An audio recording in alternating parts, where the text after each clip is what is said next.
বিসমিল্লাহ আলহামদুলিল্লাহ ওয়াসসালাতু ওয়াসসালামু আলা রাসূলিল্লাহ ওয়া বা'দ।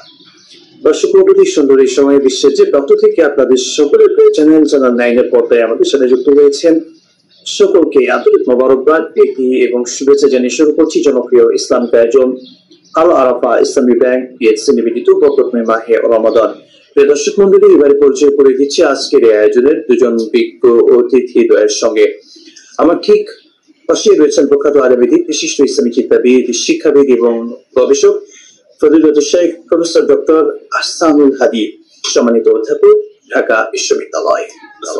আসসালামু আলাইকুম ওয়া রাহমাতুল্লাহি ওয়া বারাকাতুহু। ওয়া আলাইকুম আসসালাম ওয়া রাহমাতুল্লাহি ওয়া বারাকাতুহু। আলহামদুলিল্লাহ, আল্লাহ তাআলা।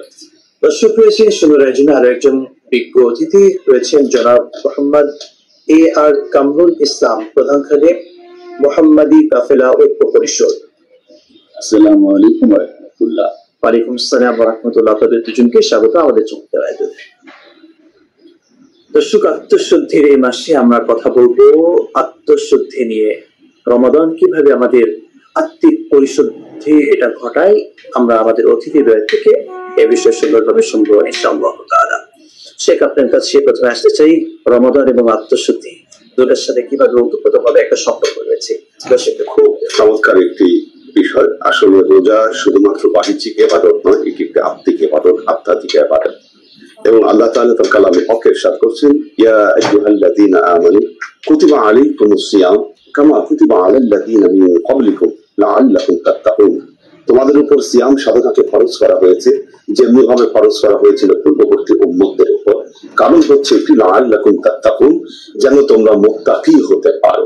এখন এই মুত্তাকির সংজ্ঞায় হযরত ওমর রাদিয়াল্লাহু তাআলা আনহুকে জিজ্ঞাসা করা হলো যে, ইয়া রাসূলুল্লাহ, ইয়া আমিরাল মুমিনিন, মা তাকওয়া, এই তাকওয়াটা কি, কিভাবে একজন মানুষ মুত্তাকি হতে পারে? উনি বললেন যে, কাঁটায় ভরা একটা বনে কেউ যদি খুব ভালো সুন্দর কাপড় চোপড় পরে পথ চলে, তাহলে সে যেইভাবে সাবধানতার সাথে সে পথ চলবে, এই সাবধানতাকেই বলা হয়ে হচ্ছে তাকওয়া বা মুত্তাকি হওয়া আর কি। তো ইমাম গাজ্জালির একটি বক্তব্য এখানে খুব গুরুত্বপূর্ণ। ইমাম গাজ্জালি বলেছেন, রোজাদার তিন ধরনের। সবচেয়ে নিম্ন শ্রেণীর রোজাদার, রোজার মাধ্যমে সে শুধুমাত্র পানাহারকে বর্জন করে, আর কোনো কিছুকে বর্জন করতে পারে না।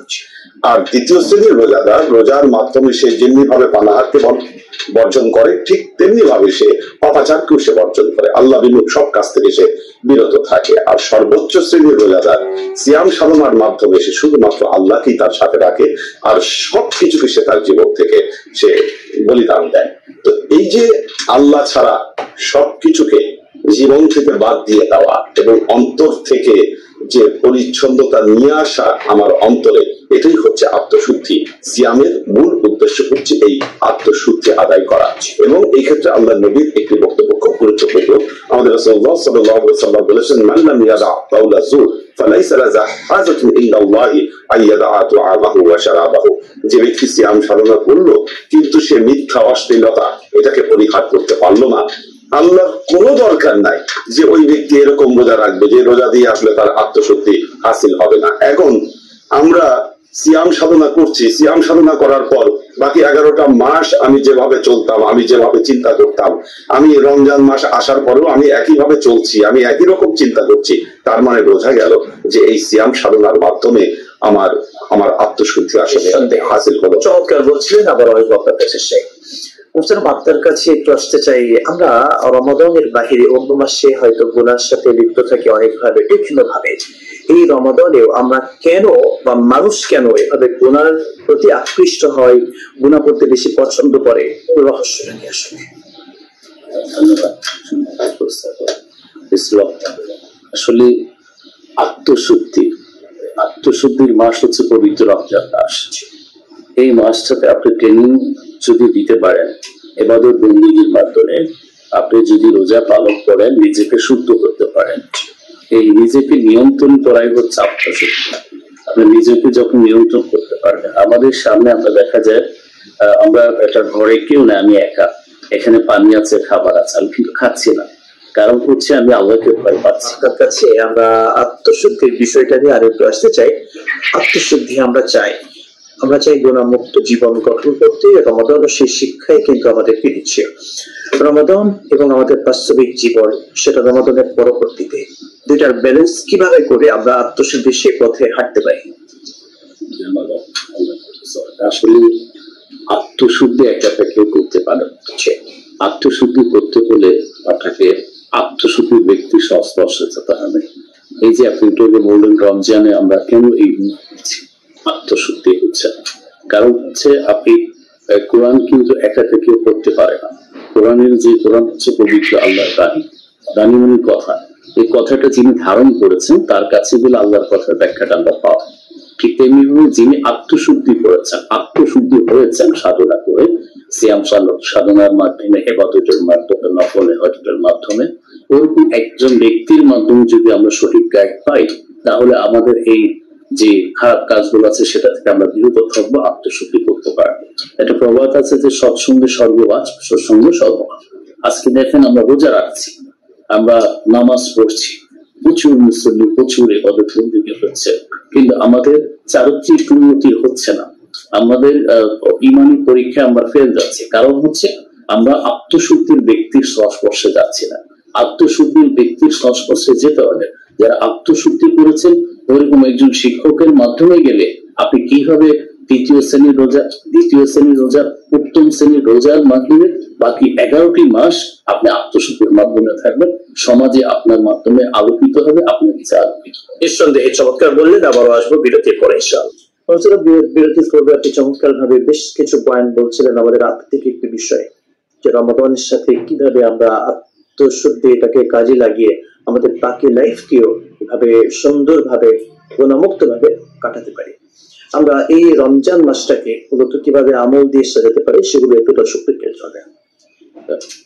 আসলে আমরা যদি 5 ওয়াক্ত ইবাদত বন্দেগী নামাজ আদায় করি, সূরা সাদেক থেকে আমরা সূর্যাস্ত পর্যন্ত পানাহার মুক্ত থেকে নিজের অঙ্গ ভঙ্গি, নিজের চারিত্রিক গুণাবলী সবকিছু যদি আমরা নিয়ন্ত্রণ করতে পারি, এবং আমরা যদি মধ্যরাতে তাহাজ্জুদের নামাজ পড়ে আল্লাহর কাছে কান্নাকাটি পড়ি, সারাদিন আমি যে ভুলগুলো করেছি এই ভুলগুলোর জন্য ক্ষমা চাইতে পারি, ক্ষমা চেয়ে যদি আমি আল্লাহর দরবারে ফরিয়াদ করি, হয়তো আল্লাহ আমার আত্মাটাকে শুদ্ধ করে দিবে।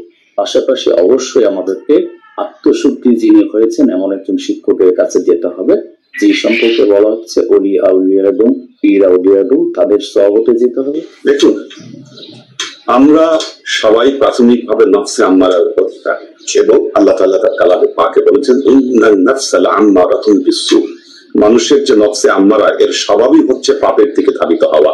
পবিত্র কোরআনে মানুষের 3 ধরনের আত্মার কথা বলা হয়েছে, নফসে আম্মারা, নফসে লাওয়ামা এবং নফসে মুতমাইন্না। এখন আমি আমার নফসকে নফসে আম্মারা থেকে যখন আমি মুতমাইন্নার দিকে আমি নিয়ে যাব, তখন আমার কতগুলো কর্তব্য এখানে আছে। যেমন এই যে আমরা তাসকিয়া নিয়ে আলোচনা করছি, আত্মশুদ্ধি, এটাকে পবিত্র কোরআনে কিন্তু তাসকিয়া শব্দটি বলা হয়েছে। আল্লাহ তাআলা বলছেন ক্বাদ আফলাহা মান তাযাক্কা, সেই ব্যক্তি সফল হবে যে তাসকিয়ার পথ অবলম্বন করবে, এবং সে তার প্রভুর নামের জিকিরের মাধ্যমে সে নামাজ আদায় করবে। সুতরাং আমার আত্মশুদ্ধি লাভের জন্য যে কয়টা কর্তব্য আমাদের আছে এই মাহে রমজানুল মুবারকে, প্রথম হচ্ছে আল্লাহর জিকির, অর্থাৎ আমরা বেশি বেশি আল্লাহর জিকির করব, আল্লাহর নামের স্মরণ করব, ওয়াসসালাত, এবং আমি সালাতের উপরে অবশ্যই গুরুত্ব দিব। আমি রমজান মাস যখন ছিল না তখন আমি নামাজ কাজা করতাম, আমি রমজান এসেছে আমি তারপরে নামাজ কাজা করে যাচ্ছি, আমার আত্মশুদ্ধি হবে না। আরেকটি মজার ব্যাপার হলো এই যে আয়াতটি মুফাসসিরগণ বলেছেন এখানে ক্বাদ আফলাহা মান তাযাক্কা, এই যে তাযাক্কা এটাকে দ্বারা অনেক তাফসীরকারও কি বলেছেন, এখানে সাদাকাতুল ফিতরের কথা বলা হয়েছে। আমরা যখন মাহে রমজানুল মুবারক আসবে, রমজানের শেষ ভাগে আমরা সাদাকাতুল ফিতর আমরা আদায় করি, এবং এটার কারণ আল্লাহর নবী স্পেসিফিক ভাবে উল্লেখ করেছেন তাহারাতুল লিস-সাইমি ওয়া তুআমু লিল মাসাকিন। আমাদের যে যারা রোজাদার আছে, আমাদের রোজার মধ্যে অনেক ত্রুটি বিচ্যুতি আসে, অনেক কিছু ভুলভ্রান্তি হয়ে যায়, কিন্তু যখন আমরা এই সাদকা যখন আমরা আদায় করব, তখন কিন্তু আল্লাহ পুত পবিত্র ভাবে আমাদের এই রোজাগুলোকে পুত পবিত্র করে দিবেন, আমাদের মধ্যে কিন্তু আত্মশুদ্ধি নিয়ে আসবেন। সুতরাং আমরা মাহে রমজানুল মুবারকে আত্মশুদ্ধির জন্য আমাদের বেশি বেশি দান করতে হবে। তো এই জন্য সূরা লাইলে আল্লাহ বলেছেন যে আল্লাযী ইউনফিকু মালাহু ইয়াতাযাক্কা, যারা তার মালকে ব্যয় করে কেন? তাজকিয়া অর্জনের জন্য।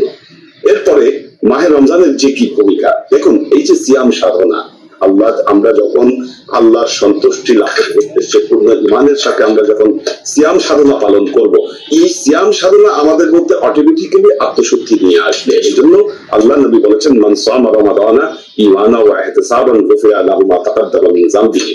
যে ব্যক্তি ঈমান সহকারে এই রোজাগুলো রাখবে, ইহতিসাব সহকারে রোজাগুলো রাখবে, আল্লাহ তার পূর্বের জীবনের গুনাহগুলোকে মাফ করবেন। শুকরান, জাযাকাল্লাহ, চমৎকার পয়েন্ট নিয়ে এসেছেন।